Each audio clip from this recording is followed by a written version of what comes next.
한국은 지금 시위 때문에 난리입니다. 이런 시위 현장을 태국에서는 한국은 후진국이라 이번에 나라가 크게 흔들릴 것이다.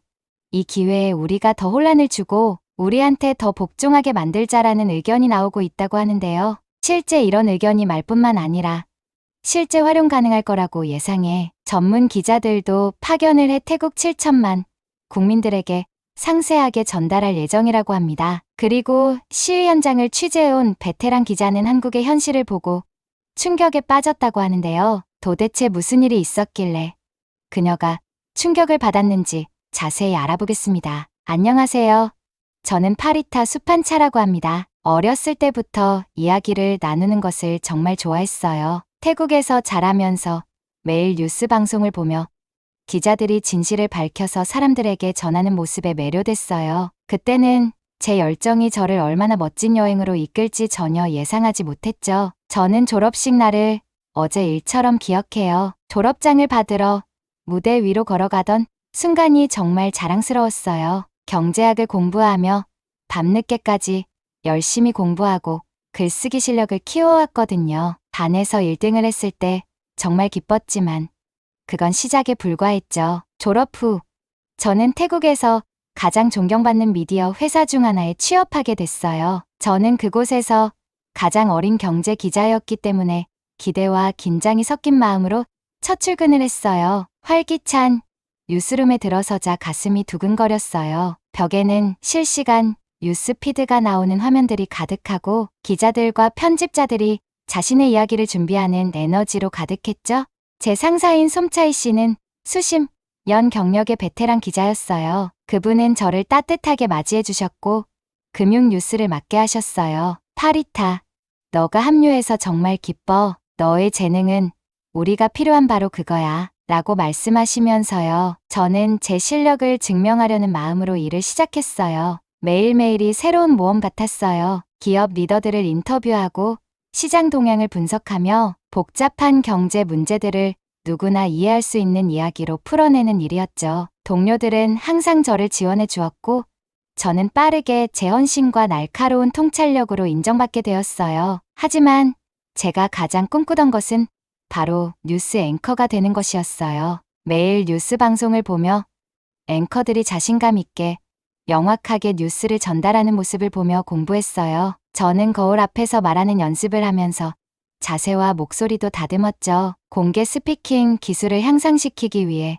저녁에 수업도 들었어요. 제 친구들과 가족들은 저를 응원하며 제가 마음만 먹으면 무엇이든 할 수 있다고 믿어줬어요. 어느 날 오후 최신 주식시장 동향에 대한 보고서를 마치고 나자 솜차이 씨가 제게 전화하셨어요. 가슴이 두근거렸어요. 이제 그 순간이 왔나?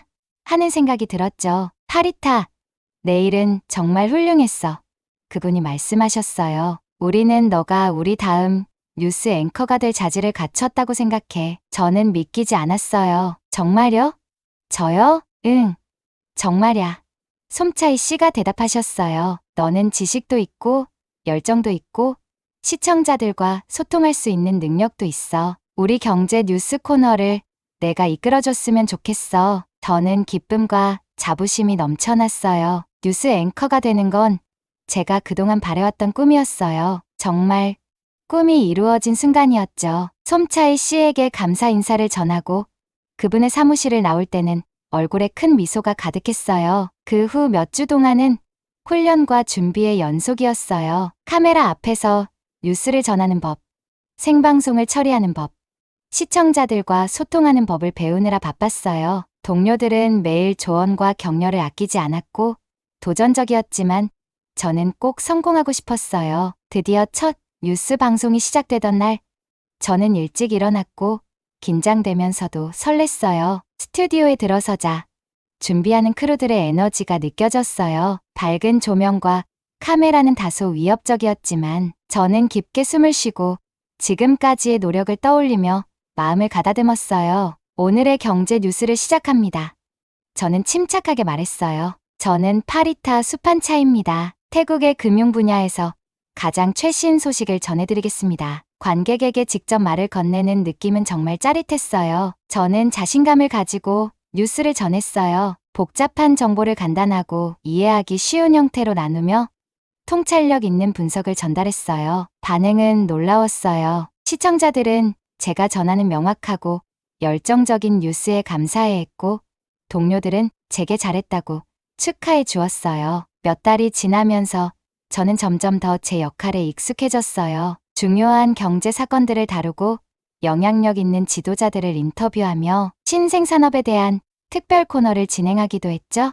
각기 다른 이야기는 저에게 새로운 배움과 사람들과의 소통의 기회를 줬어요. 하지만 모든 성공에도 불구하고 저는 여전히 배워야 할 것이 많다는 걸 알고 있었어요. 저널리즘의 세계는 넓고 끊임없이 변화하니까요. 저는 그 모든 영역을 탐험하고 싶었어요. 그때 제 인생을 완전히 바꿔놓을 예기치 못한 과제가 기다리고 있다는 걸 알지 못했죠. 모든 것이 변한 건 차가운 월요일 아침이었어요. 일찍 일어난 기억이 나요. 차가운 공기가 볼을 스쳐 지나가고 커피를 마시며 최근 보고서를 마무리할 준비를 하고 있었죠. 저는 태국 비즈니스 세계를 뒤흔든 큰 금융부패 사건을 폭로하는데 열심히 작업하고 있었어요. 진실을 밝혀내는 흥분감이 저를 계속 나아가게 했고, 저는 거의 그 이야기를 마무리하고 있었죠. 마지막 원고를 편집자에게 보낼 준비를 하고 있을 때 제 핸드폰이 울리면서 감독님에게서 급한 메시지가 왔어요. 그 메시지에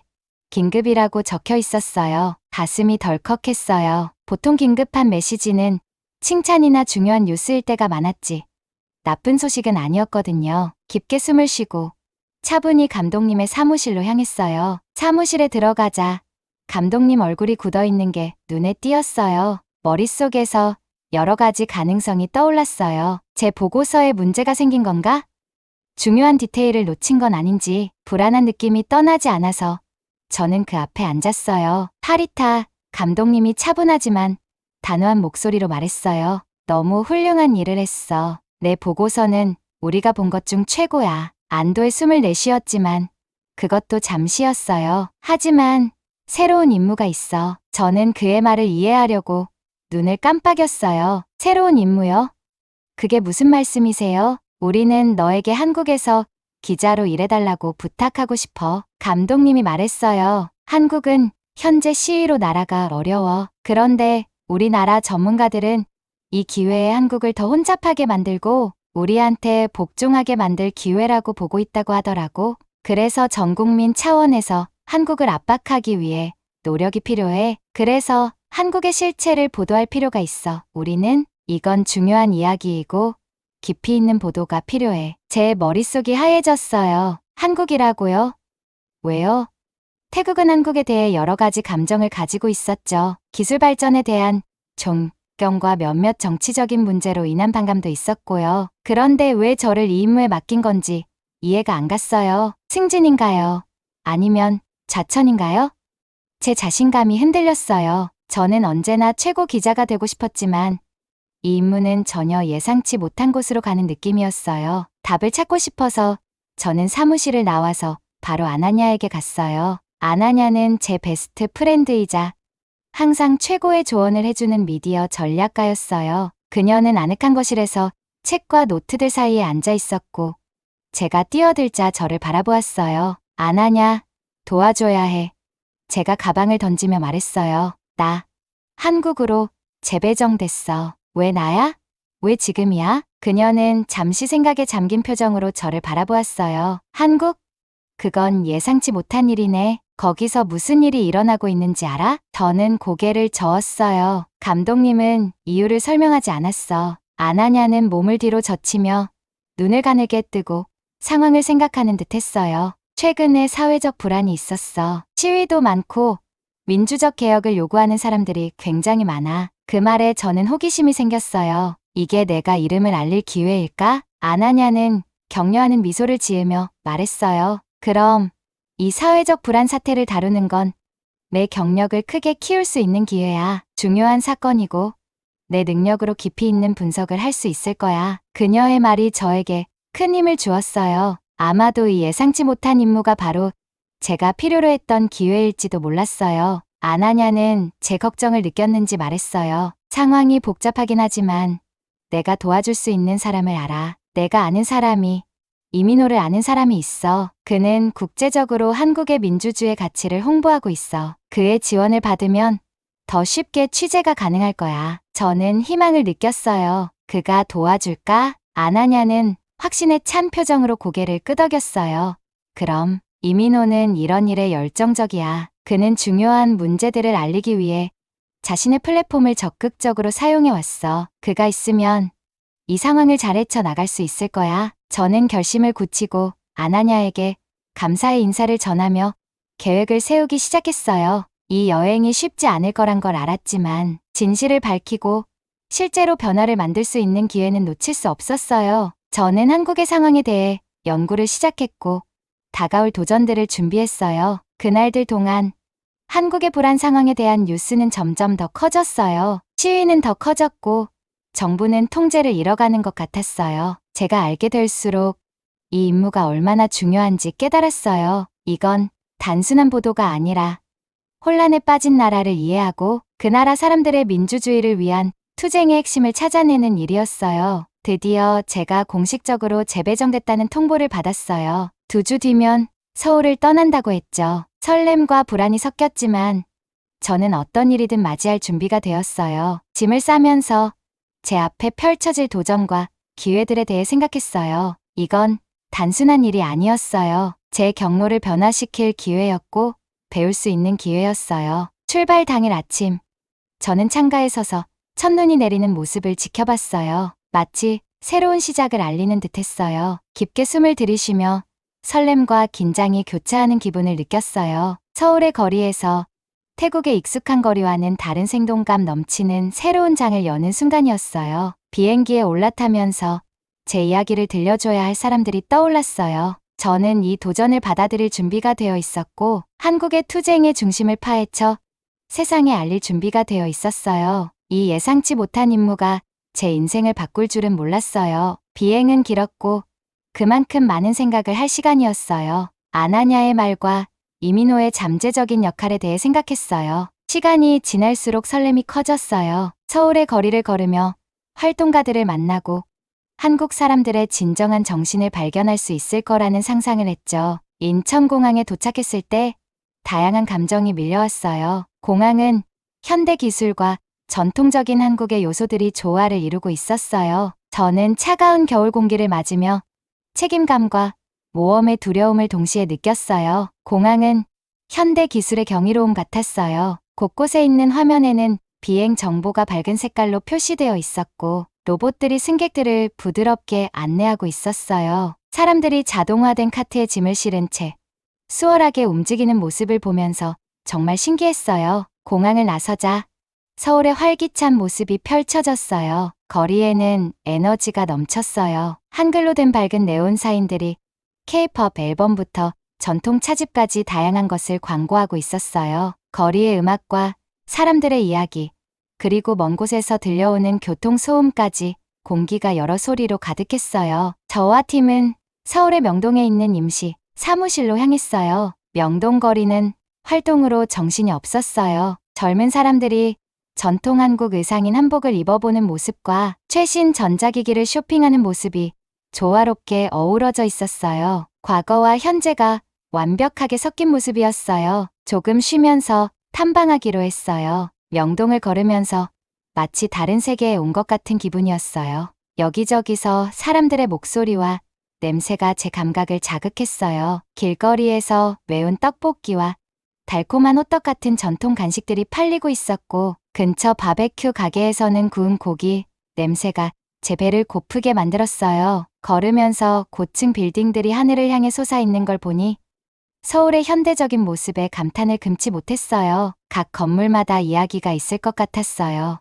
유리와 강철로 반짝이는 빌딩들, 그리고 한국의 역사를 엿볼 수 있는 섬세한 장식들이 눈에 띄었어요. 서울의 이 다채로운 모습이 자랑스럽게 느껴졌어요. 첫 번째로 방문한 곳은 경복궁이었어요. 한국의 과거를 잘 보여주는 아름다운 궁궐이었어요. 궁궐의 넓은 터와 정교하게 관리된 건물들은 고풍스러웠어요. 수백 년 전 이곳에서 왕과 왕비들이 이 길을 걸었을 모습을 상상했어요. 궁궐의 고요한 아름다움과 그 주변의 현대적인 도시 풍경이 흥미로웠어요. 계속해서 탐방을 이어가면서 서울에는 뭔가 다른 분위기가 있다는 느낌을 지울 수 없었어요. 도시의 외부는 활기차고 밝았지만 그 안에는 긴장감이 흐르고 있는 것 같았어요. 사회적 불안에 관한 소식이 계속 들려왔고 저는 그 진짜 모습을 직접 보고 싶었어요. 내가 들었던 혼란을 실제로 볼 수 있을지 아니면 그게 전혀 다른 현실일지 궁금했어요. 그 생각에 잠기고 있을 때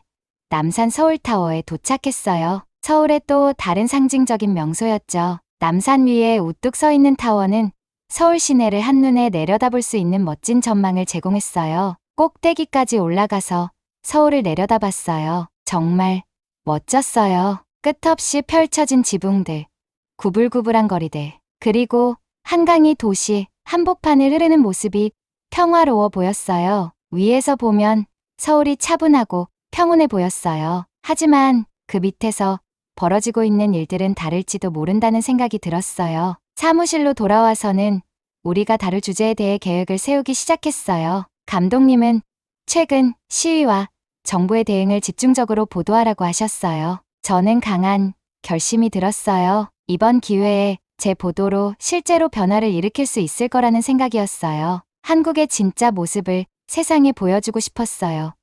헤드라인 너머의 이야기를. 그날 저녁 마음을 정리하려고 조용히 거리를 걷기로 했어요. 이제 거리는 한결 조용해졌고 사람들의 활기찬 움직임 대신 평화로운 밤의 분위기가 느껴졌어요. 생각에 잠기다가 근처 광장에서 점점 많은 사람들이 모이고 있다는 것을 깨달았어요. 그들은 배너를 들고 구호를 외치며 시위 중이었어요. 그때 제 마음이 빠르게 뛰기 시작했어요. 이게 바로 제가 들었던 사회적 불안이었어요. 그런데 가까이서 보니 예상과는 달리 그 시위는 평화적이었어요. 폭력의 흔적은 전혀 없었고 그저 변화에 대한 집단적인 요구만 있었어요. 몇몇 시위자들에게 다가가 이야기를 나눴어요. 그들은 열정적이지만 침착하게 자신의 의견을 말했어요. 그들의 목소리에는 분노보다는 희망과 결단력이 가득했어요. 이런 단합된 모습과 도전에 맞서는 용기가 정말 감동적이었어요. 사무실로 돌아오는 길, 다시 한번 제가 왜 이곳에 있는지에 대한 목적이 더욱 확고해졌어요. 이번 여행은 단순한 업무가 아니었어요. 이 문화와 사람들을 더 깊이 이해할 수 있는 기회였어요. 한국의 강점은 그들의 기술적인 발전이나 풍부한 역사뿐만 아니라 바로 그 사람들의 정신, 연대감과 회복력, 그리고 정의를 향한 끈질긴 추구에 있다는 걸 깨달았어요. 그날 밤 침대에 누워 하루를 되돌아보면서 서울은 과거와 현대가 조화를 이루는 도시라는 걸 다시 한번 느꼈어요. 그러나 그보다 더 중요한 건 이 도시는 자신의 나라와 미래를 진심으로 아끼는 사람들로 가득 찬 곳이라는 것이었어요. 그들의 이야기에 저도 한 부분이 될 수 있어서 영광이었고 그 이야기를 세상에 전할 수 있다는 생각에 가슴이 벅찼어요. 내일은 새로운 도전과 발견이 기다리고 있을 거예요. 하지만 지금은 이 멋진 여정의 첫걸음을 뗀 것만으로도 충분히 만족스러워요. 한국은 단지 여행지가 아니라 영감과 변화를 불러오는 곳이었어요. 그 모든 것을 받아들일 준비가 되었어요. 오늘은 미디어에서 떠들썩하게 다루고 있는 그 큰 시위를 직접 목격할 날이었거든요. 광화문 광장 근처에서 일어난 대규모 시위라는데 제 가슴은 기대감으로 뛰었어요. 과연 혼란과 충돌을 목격하게 될지 아니면 전혀 다른 모습을 보게 될지 궁금했어요. 광화문 광장에 다가갔을 때 제 눈앞에 펼쳐진 모습은 숨이 멎을 정도였어요. 제가 상상했던 혼란 대신 사람들은 평화롭게 모여 있었고 그들의 목소리는 하나의 공통된 목표로 결집돼 있었어요. 사람들이 흔드는 깃발에는 지금 투명성과 모두를 위한 정의라는 문구가 적혀 있었고 공기 중에는 목적과 희망이 가득했어요. 저는 앞쪽으로 자리를 잡았어요. 그곳에는 가족들,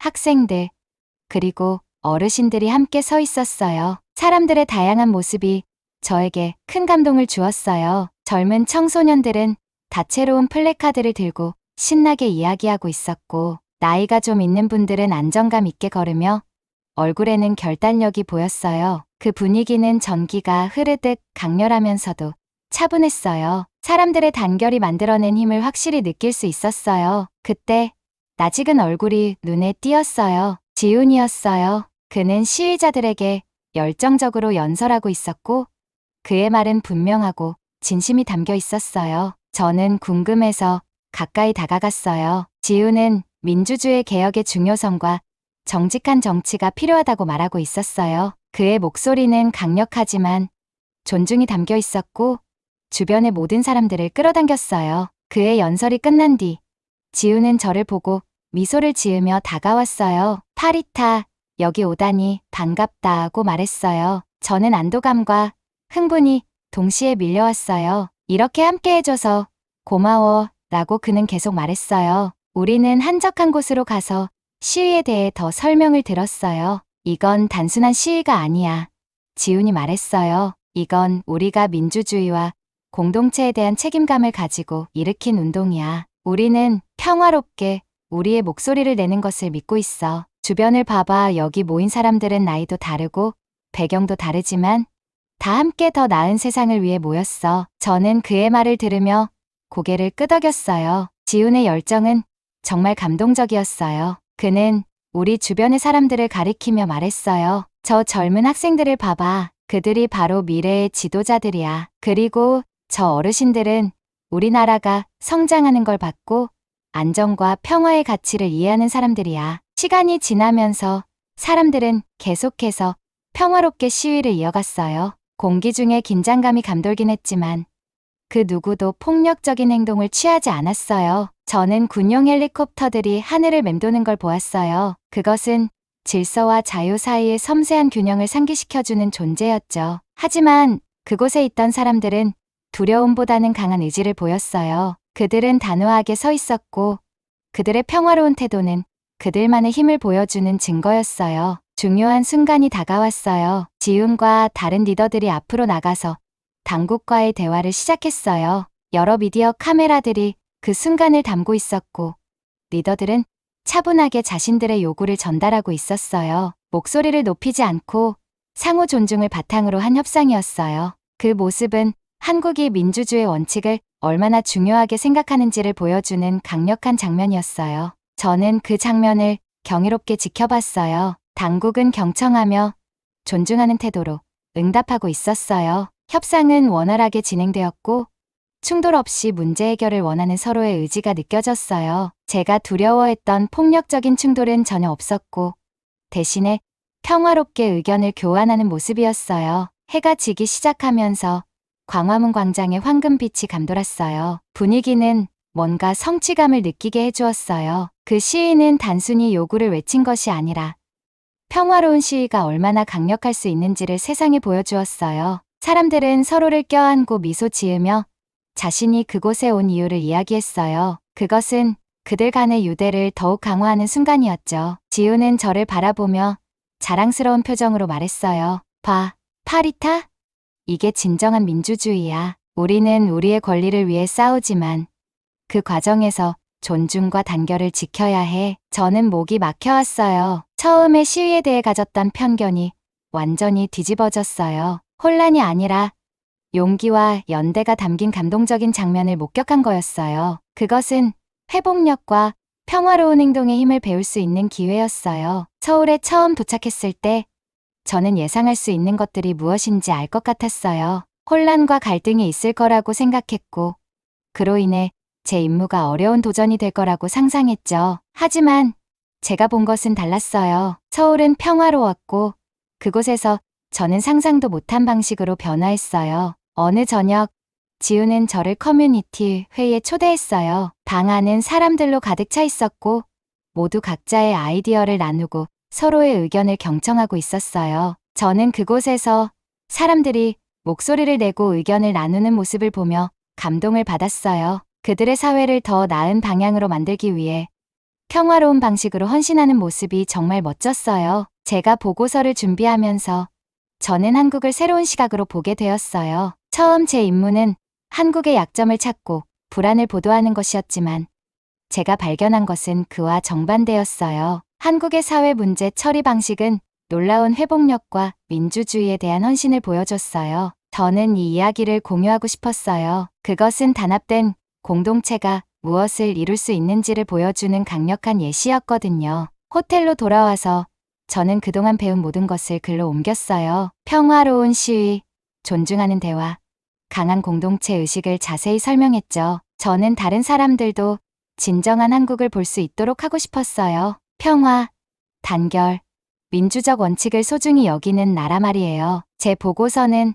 단순한 뉴스 보도가 아니었어요. 그것은 한국 사람들과 그들의 정신에 대한 찬사였어요. 태국으로 돌아왔을 때 저는 달라졌어요. 한국에서의 경험은 저를 변화시켰어요. 더 이상 개인적인 성공과 야망만을 추구하지 않았고, 이제는 진정한 발전을 이루기 위한 단결과 존중의 중요성을 알게 되었어요. 동료들과 멘토들에게 제 연구 결과를 발표할 때 저는 제가 밝혀낸 이야기에 자부심을 느꼈어요. 그들은 제 보고서의 깊이와 한국에 대해 제가 공유한 긍정적인 시각에 놀랐어요. 제 일은 상을 받았고 제가 항상 꿈꿔왔던 승진도 했어요. 더 중요한 것은 제 보고서가 태국 사람들이 한국을 바라보는 방식을 변화시켰다는 거예요. 혼란스러운 감정이 아닌 그들의 민주적 가치를 존중하고 존경하는 마음으로 말이죠. 돌아보면 한국에서의 시간은 제 인생의 전환점이었어요. 그것은 평화로운 시위의 힘과 폭력 없이 옳은 일을 지지하는 것의 중요성을 저에게 가르쳐 주었어요. 저는 진정한 리더십이란 듣고 이해하고 함께 노력해 더 나은 미래를 만드는 것이라는 걸 깨달았어요. 앞으로도 나는 다른 사람들에게 영감을 줄 수 있는 사람이 되기 위해 노력할 거예요. 젊은 기자들에게 새로운 경험을 추구하고 다른 문화를 이해하며 그들의 목소리로 긍정적인 변화를 이끌어내도록 격려하고 싶어요. 그리고 오늘은 그 여정의 시작에 불과했지요.